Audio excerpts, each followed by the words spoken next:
What's going on, everybody? Welcome back to the channel. My name is Harrison, and today we are talking about my personal top 10 games I think you guys should play on the Switch in 2023. I know a lot of you guys probably got a Switch for Christmas and over the holidays, and there are so many really great videos about, top 10 Switch games that are already available to you on YouTube, but a lot of them go over, games like Zelda Breath of the Wild, Mario Odyssey, the Splatoon series, Mario Kart, which at this point, I think it's kind of like clear like what the best games are on the Switch. But I want to go over the top 10, maybe not as known games on the Switch, and plus a lot of these are on sale right now, so it's really going to help. So to get the kind of the obvious ones out of the way from 2022, we've got Pokemon Legends Arceus. This I think is one of the best Pokemon games ever. It gives us a first kind of glimpse into an open world game. Granted, it is still like the zones, kind of like Monster Hunter, but it's the mechanics are so different than the regular Pokemon games. If you were kind of let down by Sword and Shield and Brilliant Diamond and Shining Pearl, Pokemon Arceus kind of reinvigorated this franchise, for me at least. I'm very early into the Violet and Scarlet, so I'll have my thoughts on that. But Arceus is really a truly great game, and I highly recommend it. Next up from 2022 is Xenoblade Chronicles 3. I know this is kind of a more of a AAA style game, which this list is not really meant for that, but I know it's not a huge seller, the Xenoblade series, and Xenoblade Chronicles 3 I think is the perfect game to get into the series if you like JRPG style games. It's got a really great like action. It's not a turn based game. It's like a live action, um, but it is auto combat as well. So it's really interesting concept. The graphics are some of the best on the Switch. It looks amazing. The game runs pretty well, aside from a few hitches here and there.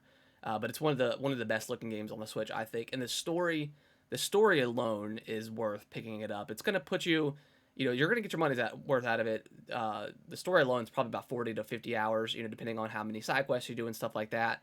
But it is such an incredible story. It had me in tears, tearing up. By the end of it, I cannot wait for the DLC to see where they take the ending. Highly, highly recommend if you are a JRPG fan and you've been interested in getting to the series, because playing 1 and 2, you do not need to play Xenoblade Chronicles 1 and 2 to understand the story. Next up, we have got Carry On. I don't think this game gets talked about a lot. It is on other platforms, but I think it's the perfect game for Switch, playing it in handheld, and that's where kind of most of this list is going, in handheld specifically. Now, Carry On is you play as the monster, so it's one of those rare games where you actually play as the quote unquote bad guy, and the way you get around the environment, you're crawling on the walls, using your tentacles or tendrils to pick up enemies and kind of eating them, and you get bigger and bigger as you go. So it's kind of like I don't know if you guys remember back on the Xbox 360, the Maw. It's kind of like that in regards to eating things and getting bigger and bigger.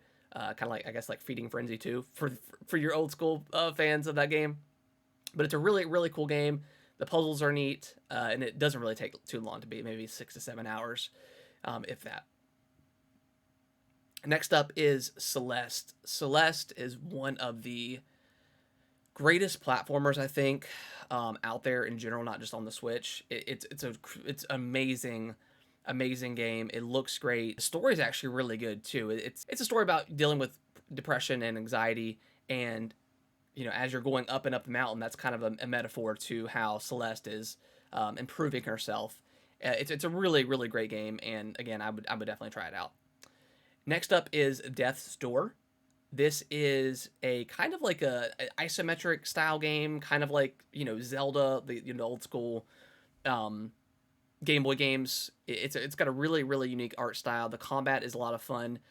A lot of video game insiders websites compared this thing to Dark Souls, and I don't think it is. It is a tough game. Don't get me wrong, but to compare it to Dark Souls, I feel like whenever a game is hard, the easiest route to go is to compare it to Dark Souls, and I just don't think that's the case at all. There is the mechanic of when you die, you drop your loot or whatever, your money, and you can go back and get it, and that's really the only comparison I can say it is with Dark Souls. The story is really good. The combat feels incredible. It's a great game. It's a great pickup. Next up, and I know a lot of you guys have heard this because it's one of the most hyped games this year, is Hollow Knight. Hollow Knight is one of the best Metroidvania games to ever do it. It's super hard.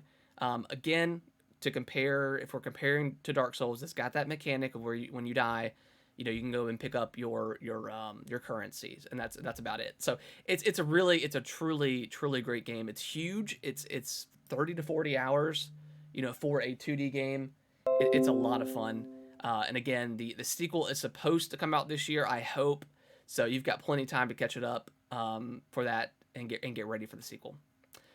Next up is Luigi's Mansion 3. Now again, this is another kind of bigger game. It launched in 2019. It's the best of the Luigi's Mansion games. It feels really great to play. It's actually one of the prettiest looking games on the Switch, which is kind of crazy, but it makes sense because it's very tight and compact. But as you're making your way up through this hotel, you're collecting a whole bunch of different loot and stuff like that. The Luigi's Mansion series has always been one of my favorites. It's just so unique and so different from Mario. And this one, I think, is the absolute best. Plus, there is co-op. And I think this is one of the better co-op games for the Switch. Now, it takes about an hour for you to unlock co-op in the game, which is a little bit of a bummer if you expect to go into it immediately. But the co-op is a lot of fun. And you can play it by yourself. Next up, this is kind of cheating, but this is the Ori series, Ori and the Blind Forest and Ori and the Will of the Wisps. Again, like Hollow Knight, just one of the best Metroidvania games out there to do it. I mean, it's beautiful. The story is heartwarming and it's sad, but the mechanics of the game, unlocking different areas based on the skills you have, much like a Metroidvania game does, it's incredible. Again, it's a longer game, so you're gonna get your money's worth. It's on sale right now. Yeah, the Ori series is just absolutely incredible. I hope they do another one at some point in the future, but this one and Will of the Wisps are amazing.